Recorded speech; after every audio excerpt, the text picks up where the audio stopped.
আসসালামু আলাইকুম রহমতুল্লাহি ওয়া বারাকাতুহু। আমরা আজকে চলে আসলাম মাদারীপুরের সেই বিখ্যাত বাস টার্মিনালে, নতুন বাস স্ট্যান্ডে, হোটেল গরিবে নেওয়াজ।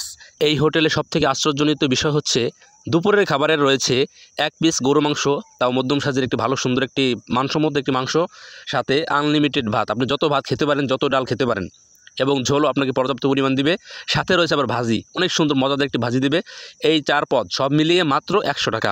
আর এই প্যাকেজের মধ্যে প্রতি বৃহস্পতিবারের জন্য রয়েছে পায়েস, 1 প্লেট পায়েসও দিবে মাত্র 100 টাকার মধ্যে। এছাড়াও এখানে সকালে নাস্তার প্যাকেজে রয়েছে 1 প্লেট খিচুড়ি, একটি ডিম ভর্তা এবং আচারের তেল।